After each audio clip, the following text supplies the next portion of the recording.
morning, Bucknutters. Welcome to the Bucknuts Morning 5 here on Monday, March 12th, 2018. I am Dave Biddle. Very happy to be joined by Steve Helwagen. Steve, Buckeyes got a number 5 seed in the NCAA Tournament. Brackets released last night. They will play in Boise, Idaho, as you predicted, against South Dakota State. All the 12 seeds are good. You know, if you're the number 5 seed, you're going to play a good team. If the Buckeyes win and Gonzaga wins, they'll play the 4th seeded Gonzaga for a chance to go to the Sweet 16. Just your thoughts on Ohio State's draw, Steve. Well, they're in the NCAA Tournament. I think that's a good thing. It's unfortunate they have to go to Boise, but that's just the way it worked out for them. And I think it's a great draw for the first round. South Dakota State, I mean, their best win of the season in terms of RPI was over the MAC championship team, Buffalo, who was 26 in RPI. I think South Dakota State was like 31 in RPI, and they were 28-6 for the year.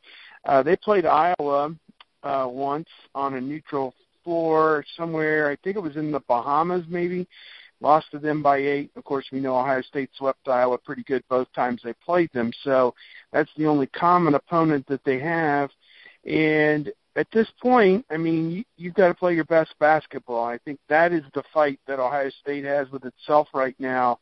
As we all remember vividly what happened, what was it now, last week when they played Penn State in the tournament, just didn't look sharp, didn't play sharp, even though they had a week off, and now they'll have a 2-week respite before they play this game against South Dakota State. It has been set for 4 p.m. on Thursday, 4 p.m. Eastern Time. It'll be on TNT, so everybody will be able to watch it if you got cable. And, then you get in to play Gonzaga potentially in the second round, and I think they've got to feel a little bit slighted as a 4 seed.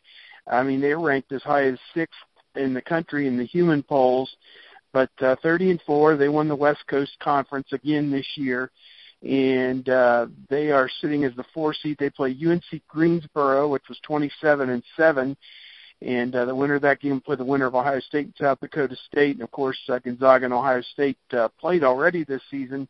I want to say it was 85-59, something like that. Gonzaga pulled away with a big second half and blew the Buckeyes out at the PK80 Invitational on Thanksgiving night in Portland. So just in a nutshell, that's your first 4-team tournament for the first weekend. You win that 4-team tournament, then you'll go out to Los Angeles to the West Regional and hopefully have a chance to win another 4-team tournament to get to the Final Four.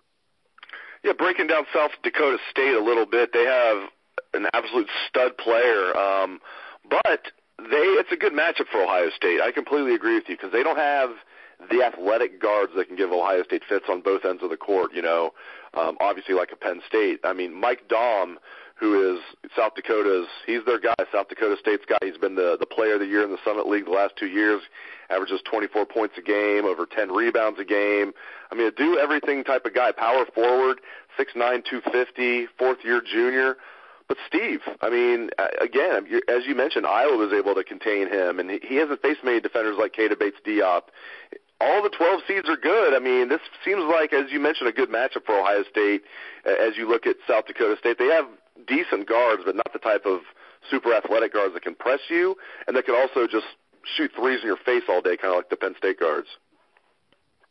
Yeah, I agree with what you're saying, and I think for them, it's going to be this is their Vision Quest type thing. I mean, they're going to come in looking to shock the world, and 5-12, as you mentioned earlier, is no longer really considered that big of an upset because you typically get at least one in every tournament, and in recent years we've seen as many as 3, and I want to say 1 year recently there were 4 5-12 upset games, so with the 12 upsetting the 5. So again, I think you get into this and you don't worry so much about your ranking and your seed and everything else. It's all about playing great basketball at this time of the year, and Daum is going to be a very tough cover, I think, for Ohio State because he's probably too athletic and too good on the perimeter for Caleb Wesson to guard him, and he's probably too big for Jayshawn Tate or Keita Bates-Diop to guard him. Maybe Bates-Diop can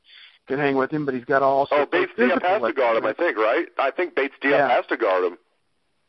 Yeah, no question. So, yeah, I think you're in a tough bind there on that, but it is a 5-on-5 game, and I think the Buckeyes will be able to take advantage of some things going the other way as well. And now they're finally playing teams that, well, I shouldn't say this because Gonzaga's got a whole file on how to beat them, but I was going to say teams that don't know how they play or how to beat them. So, yeah, but at least the first game is that way.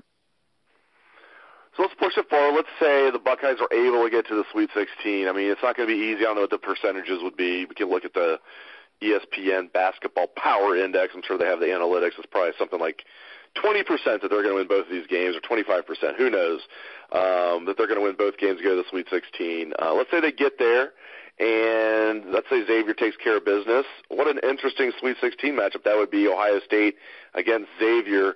Let's say that happens. That would be really, really, really cool. Your thoughts on an Ohio State-Xavier matchup if it happens, Steve? That would be awesome. I think Xavier has been one of the most consistent teams in the country. They got knocked off by Butler this past weekend there in the Big East tournament up in New York. But up until then, I mean, and they still got a 1 seed in this NCAA tournament, first time ever for the Xavier program. And Chris Mack, he's already the career wins leader there and what he's built. So, yeah, I look at Xavier, they play potentially if a one's never lost to a 16, so we're going to assume they take care of North Carolina Central or Texas Southern, whoever comes out of that. Then you got Missouri and Florida State, or the 8-9 over there. I was kind of shocked that Florida State was even in, but I guess, they put them in. I would think Xavier takes care of that, gets out to the Sweet 16. And the interesting thing beyond that is in the regional final, the top 2 seeds on the other side of the bracket are North Carolina, the 2 seed, who the Buckeyes played early in the season out there. They played them somewhere, and I'm drawing a blank. It's all running together at this point. And then, of course, they played them in a CBS Sports Classic. That's where they played North Carolina.